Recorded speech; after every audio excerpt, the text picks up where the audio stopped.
प्यारे छात्रों,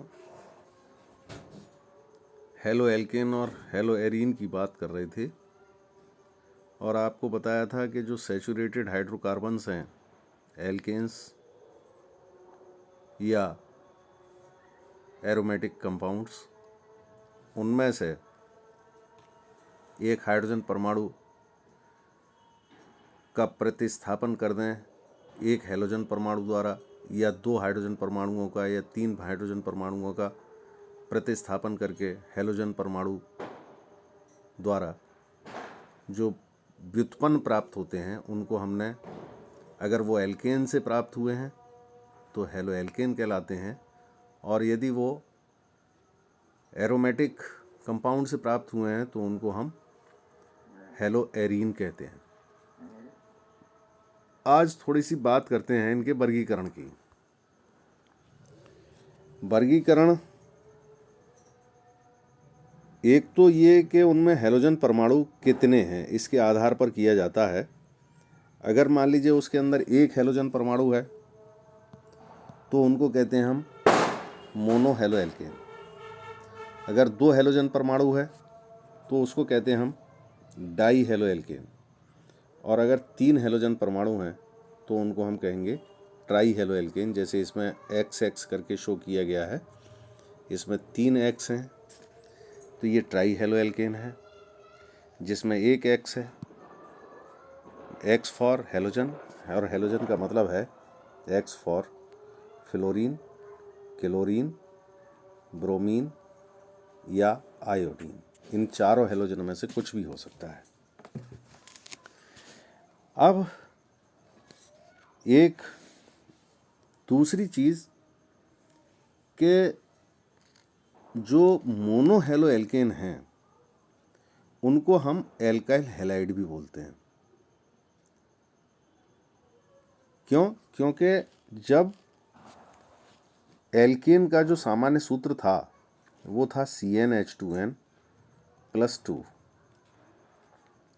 और इसमें से एक हाइड्रोजन जब कम करेंगे तो ये बचेगा CnH2n + 1, एक बंध खाली, और उस बंध से जुड़ा हुआ होगा कोई भी इनमें से हैलोजन।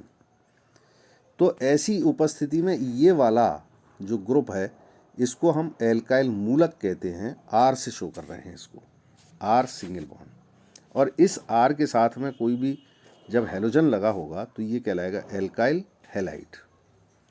तो mono halogen derivative of alkanes are known to be as alkyl halide. उनको हमने एल्काइल हैलाइड कहा है। एल्काइल हैलाइड में अगर हैलोजन परमाणु 1 डिग्री कार्बन एटम से जुड़ा हुआ है तो उसको प्राइमरी एल्काइल हैलाइड कहेंगे, यह प्राइमरी हेलो एल्केन कहेंगे। प्राथमिक 1 डिग्री मैंने फर्स्ट ईयर में बताई थी कि अगर कोई भी कार्बन, जैसे ये कोई श्रृंखला है कार्बन कार्बन की, इस प्रकार की कोई श्रृंखला है,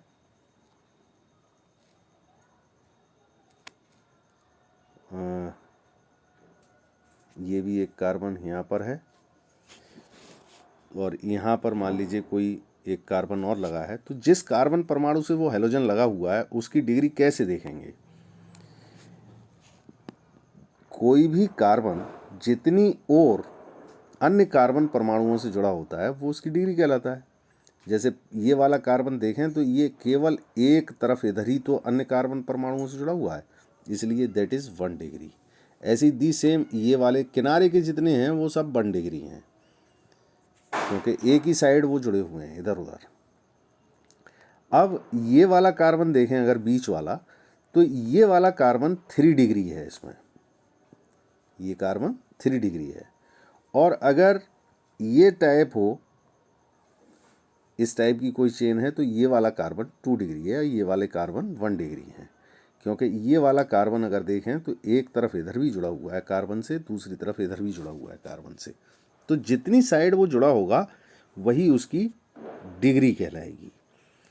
तो अगर वो 1 डिग्री कार्बन परमाणु से कोई हैलोजन जुड़ा हुआ है, जैसे फॉर एग्जाम्पल यहाँ पर देखें, इसमें ये हैलोजन है, ये हैलोजन इस कार्बन से जुड़ा हुआ है और ये कार्बन एक अन्य कार्बन से, क्योंकि ये एल्काइल मूलक है, एल्काइल मूलक में कार्बन ऑलरेडी होगा ही होगा, तो एक ही और ये अन्य कार्बन से जुड़ा हुआ है। मानी ये 1 डिग्री कार्बन एटम है, तो 1 डिग्री होने के नाते चूँकि 1 डिग्री कार्बन एटम से ये हैलोजन जुड़ा हुआ है, इसलिए ये है एक प्राइमरी एल्काइल हैलाइड है।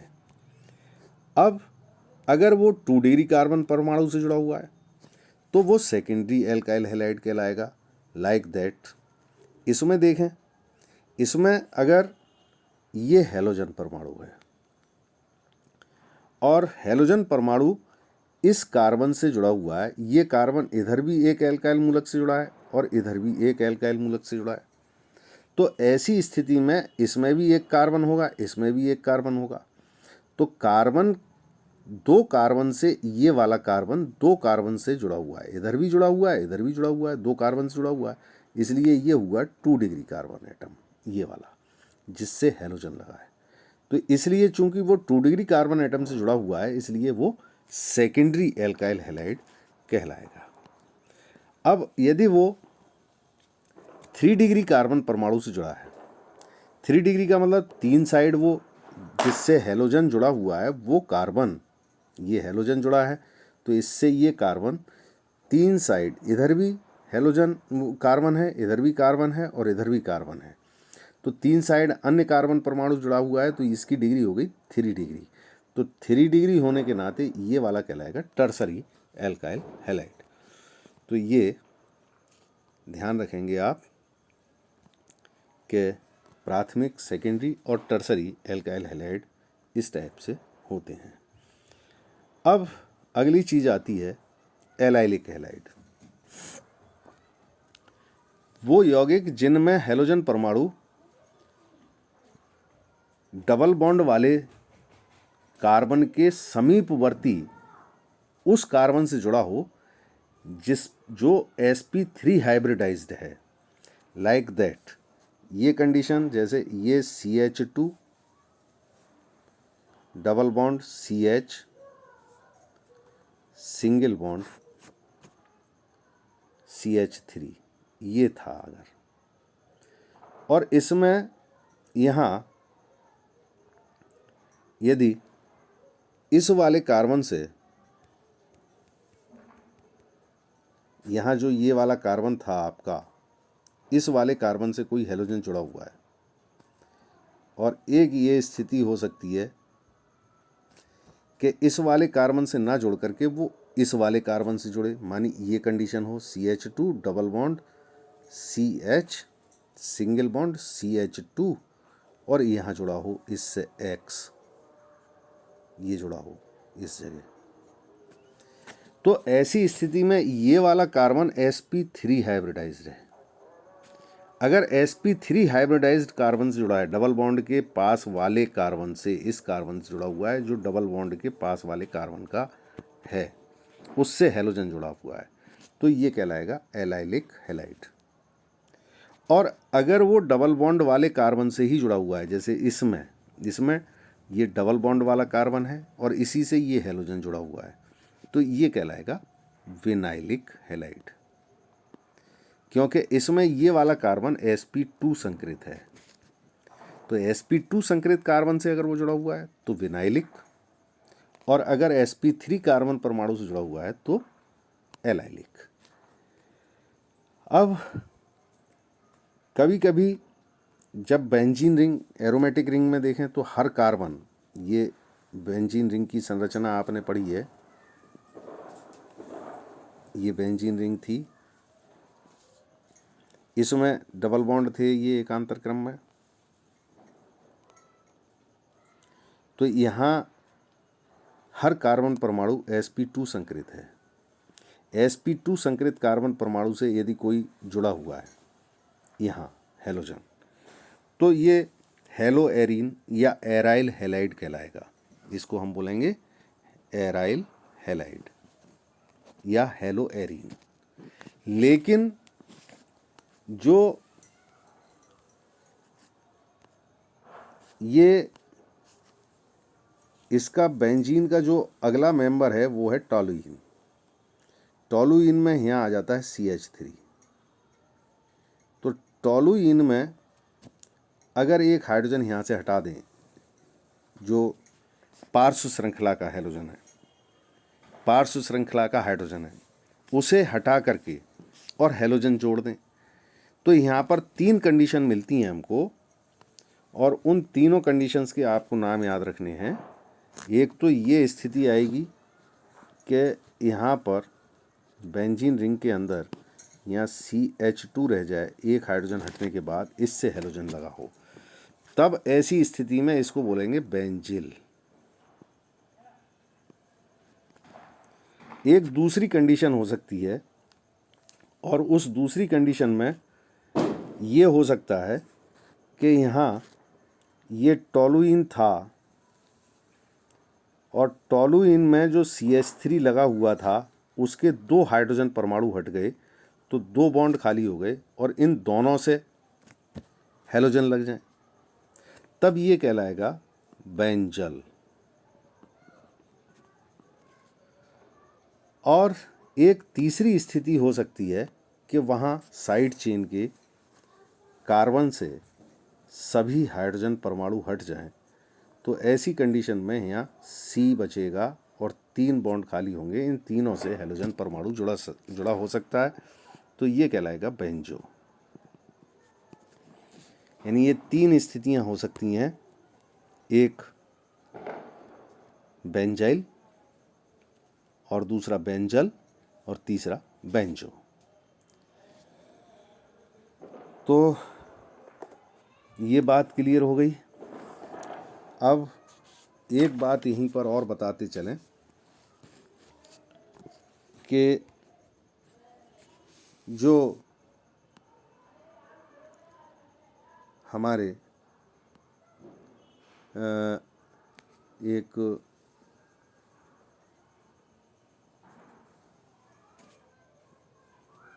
कहीं कहीं ऐसा भी मिलेगा आपको कि जो डाई हैलाइड हैं, तो जिन डाई हैलोजन व्युत्पन्नों में दोनों हैलोजन परमाणु समीपवर्ती कार्बन परमाणुओं से जुड़े हों, उन्हें तो हम कहेंगे विसिनल डाई हैलाइड, और अगर वो अलग अलग कार्बन से जुड़े हुए हैं तो उन्हें कहेंगे हम, ये रहा यहाँ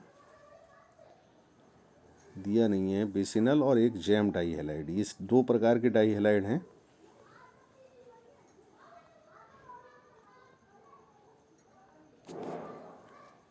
एक तो ये है जब ये दोनों एक ही से जुड़े हुए हैं, इसमें दोनों अलग अलग जुड़े हुए हैं। जब ये दोनों अलग अलग जुड़े हुए हैं तो ये तो कंडीशन कहलाएगी विसिनल। और एक ये कंडीशन हो सकती है कि दोनों एक ही पर जुड़े हों, CH3 सिंगल बॉन्ड CHCl2, दोनों हैलोजन एक ही पे जुड़े हैं, तब इसको बोलेंगे जैम डाई हैलाइड। ये भी ध्यान रखना है। अगर दोनों अलग अलग जुड़े हों, जैसे इसमें जुड़े हुए हैं, तो ये विसिनल कहलाएगा, और अगर वो दोनों एक ही कार्बन पर जुड़े हों तो वो कहलाएगा जैम। अब अगली चीज़ आती है इनके नाम पद्धति की। नाम पद्धति में जो सामान्य नाम है हेलो एल्केन्स का, उनको हमने बताया था जैसा कि एल्काइल हैलाइड कहते हैं उन्हें, और इनका जो व्युत्पन्न है वो संगत एल्काइल समूह के नाम में हैलाइड शब्द लगा करके दिया जाता है। जैसे CH3Cl है अगर, तो उसका नाम दिया जाएगा मिथाइल क्लोराइड, और अगर CH3CH2Br है तो इसमें 2 कार्बन हैं, तो इसके आधार पर 2 कार्बन वाला कहलाएगा इथाइल, और Br लगा हुआ है इसलिए ब्रोमाइड। तो इस प्रकार से ये नाम दे देते हैं। लेकिन कभी कभी एल्काइल समूहों में नॉर्मल, आइसो, नियो ये पूर्व लग्न भी लगा करके हम नाम दिए जाते हैं। तो नॉर्मल वाली कंडीशन कब है? जब सीधी श्रृंखला हो उनके बीच में, तो ये नॉर्मल वाली स्थिति है, ये नॉर्मल है। यहाँ एन लगा दिया हमने। एक दूसरी कंडीशन हो सकती है जब उसमें एक साइड चेन हो, जैसे ये दे रखा है ये, तो इसमें ये बीच वाले से निकला साइड चेन के रूप में, तो ये आइसो हो गया, आइसोप्रोपाइल क्लोराइड। एक तीसरी कंडीशन हो सकती है जब इसमें ये स्थिति हो कि नियो वाला दे रखा है, कहीं नहीं दे रखा है, नियो वाला नहीं दे रखा है इन्होंने, यहाँ मैं बता दे रहा हूँ कि नियो कैसे होगा। नियो इस प्रकार से होगा, जब ये कार्बन है, यहाँ भी CH3 लगा है, यहाँ भी CH3 लगा है, यहाँ भी CH3 लगा है, 3 साइड, और यहाँ कोई जुड़ा हो हेलोजन, तो ये नियो ब्यूटाइल, इसमें गिने सब जाते हैं कार्बन, ये ध्यान रखना है। पहली बात तो ये, वैसे तो देखा जाए तो 3 डिग्री कार्बन परमाणु से जुड़ा हुआ है, इसलिए कहा जाएगा टर्सरी ब्यूटाइल क्लोराइड, या जो भी है हेलोजन, यहाँ पर ब्रोमीन है तो ब्रोमीन, ब्रोमाइड, अगर क्लोरीन है तो क्लोराइड, तो टर्सरी ब्यूटाइल क्लोराइड। लेकिन एक दूसरा तरीका है इसका कि हम इसके आगे क्या शब्द लगा दें, नियो ब्यूटाइल, एक ये भी तरीका है, तो ये भी ध्यान में रखना है आपको। अब यहाँ अगली चीज़ ये रहे gem di halide. Gem di halide में मैंने बताया कि एक ही कार्बन से जब जुड़ा हो, और जब दोनों अलग अलग कार्बन से जुड़े हों, ये हेलोजन दोनों अलग अलग, तो बेसिनल, तो ये ध्यान रखना है। अब ये IUPAC नेम वगैरह दे रखे हैं, ये आप लोग हल करके देखें तो ईज़िली। अच्छा, ये जो संरचनाएं दे रखी हैं, इन संरचनाओं में जहाँ जहाँ ज्वाइंट है वहाँ वहाँ आप कार्बन मानेंगे। जैसे ये इस जगह ज्वाइंट है तो यहाँ एक कार्बन है, यहाँ भी एक कार्बन है, यहाँ भी एक कार्बन है, तो हर जगह वहाँ कार्बन मानेंगे आप, ये ध्यान रखेंगे। लॉन्गेस्ट चेन चुनेंगे तो लॉन्गेस्ट चेन ये वाली चुनी जाएगी, ये लॉन्गेस्ट चेन हो गई।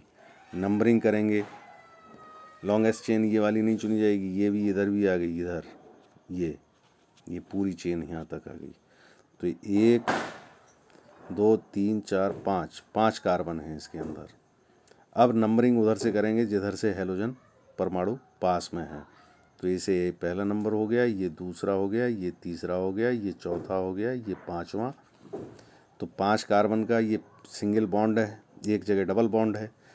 हाँ, अब एक बात और, क्योंकि इसमें डबल बॉन्ड है तो डबल बॉन्ड की साइड से नंबरिंग करेंगे, इधर से करेंगे, पहला, दूसरा, तीसरा, चौथा और ये 5वां, ये नंबरिंग रहेगी। और पेंटीन कहलाएगा ये, क्योंकि डबल बॉन्ड है इसमें। देखिए ज़्यादा वो खिंच पिच हो गई, ये पेंटीन। और ये जो था वो पहला, दूसरा, तीसरा, चौथे कार्बन पर 4 ब्रोमो पेंटीन, ये इसका नाम हो गया। तो ये इस प्रकार से नाम लिखेंगे, ये ध्यान रखेंगे।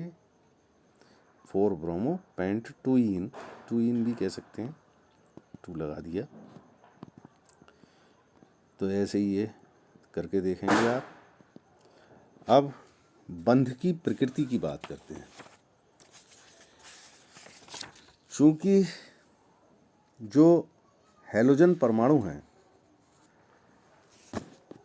वो कार्बन परमाणु की तुलना में बहुत ज़्यादा विद्युत ऋणात्मक होता है, लिहाजा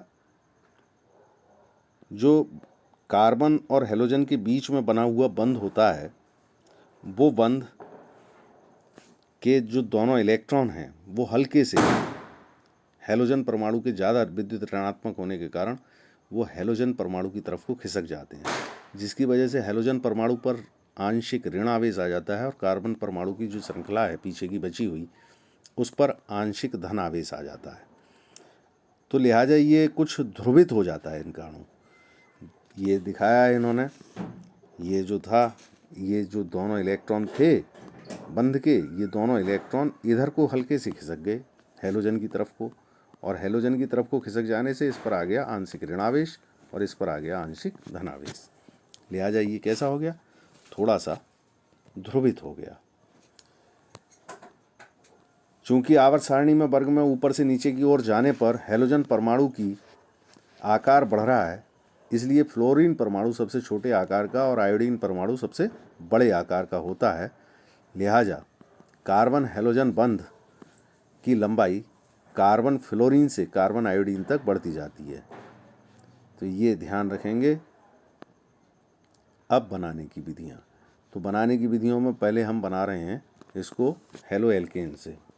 हेलो एल्केन से कैसे बनाते हैं, एल्केनों के मुक्त मूलक हेलोजनीकरण द्वारा।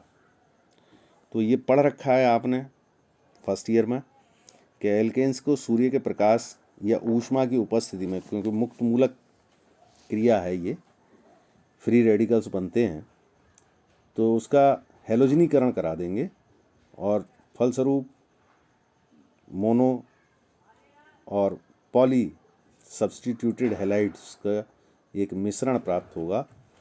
लेकिन इस मिश्रण से उन्हें अलग अलग कर पाना, मोनो हैलाइड का या डाई हैलाइड या try halide and so on, उन सब को अलग अलग कर पाना बहुत कठिन काम है।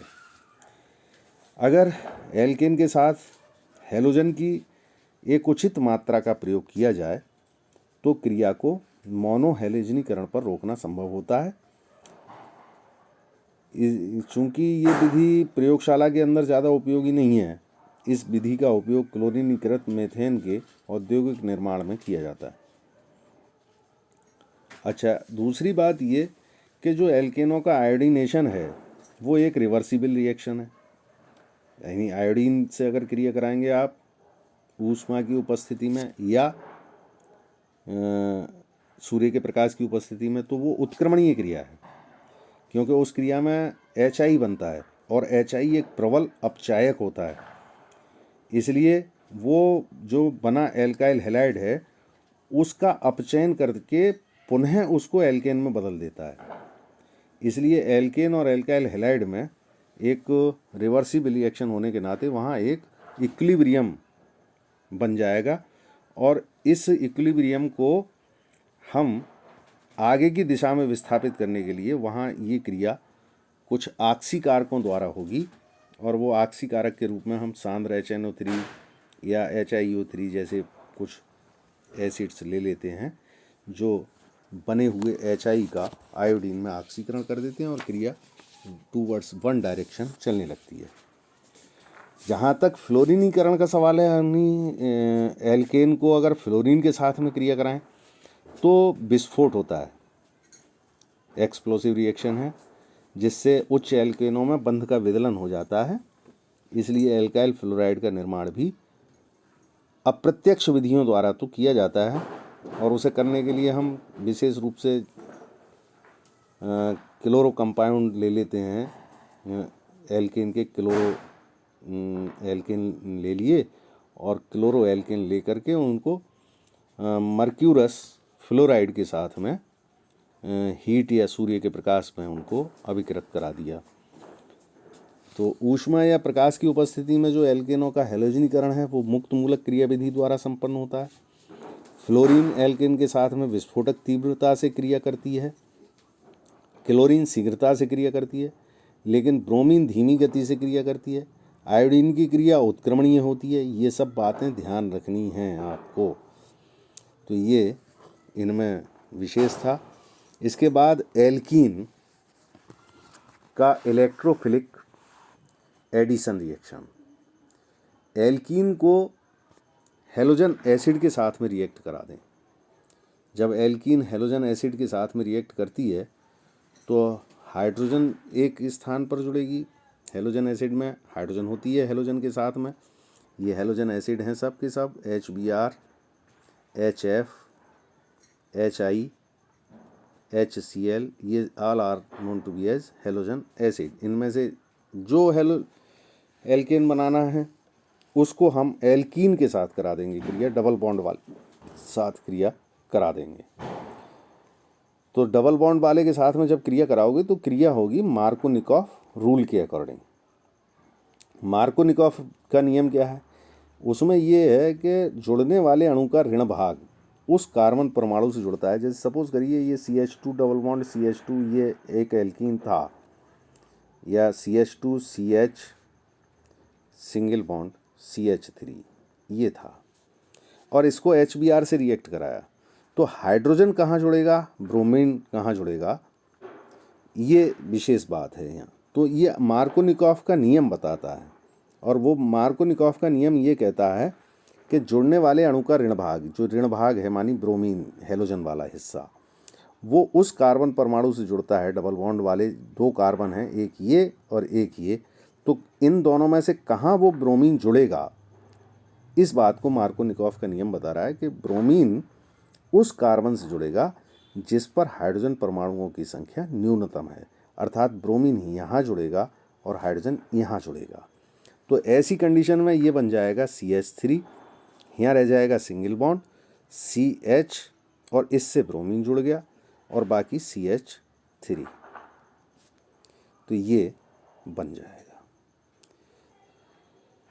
धन्यवाद। इतना आप लोग याद करें। मार्कोनिकॉफ का नियम मोस्ट इम्पोर्टेंट है इसमें, और वो मैंने आपको समझाया है इसमें, उसे ध्यान में रखें।